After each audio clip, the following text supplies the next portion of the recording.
faut compter ses mesures, donc dans ma tête, je compte, etc., etc. Voilà en gros comment on prépare une partition, hein, avec le bleu et le rouge.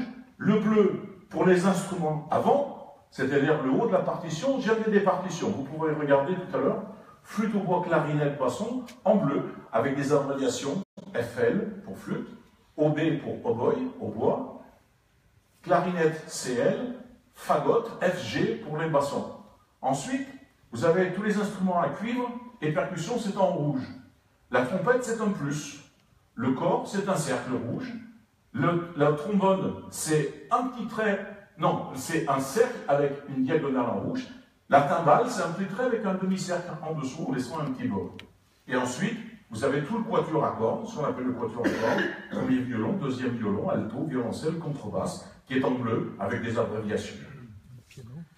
Voilà, ça c'est préparer une partition. Voilà, là j'ai une répétition vendredi, je ne connaissais pas les ouvrages, on m'a donné les partitions il n'y a pas longtemps.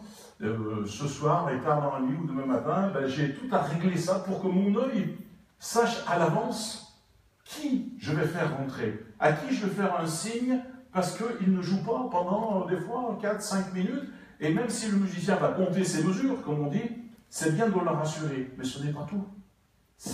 Comme s'ils avaient suivi mon propos, ce n'est pas que de faire des notes. La prise de son, c'est les bidas qui parlent de l'archer. Exactement. L'archer, quand il est posé sur la corde et qu'on donne cette impulsion avec une pression du doigt, on a un son qui est différent que l'archer qui est balancé n'importe comment. Si le chef ne l'entend pas, il ne demandera jamais. Donc c'est préparer la partition pour cela.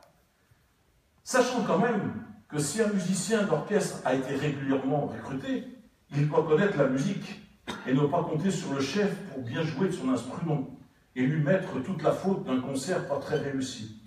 Tout le monde doit jouer le jeu, le chef étant le principal mécanicien définissant toutes les règles possibles.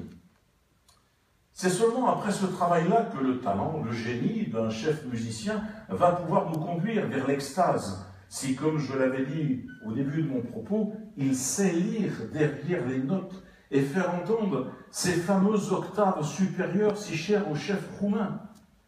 Pour vous donner une piste, quand il parle du son astral, imaginez qu'une œuvre musicale, chaque œuvre musicale, a aussi une signature d'un aura. Après un concert, une salle de concert, 1 heure après, 2 heures après, si les intentions étaient bonnes, il y a un aura, il y a des gens qui sont capables de voir cette aura.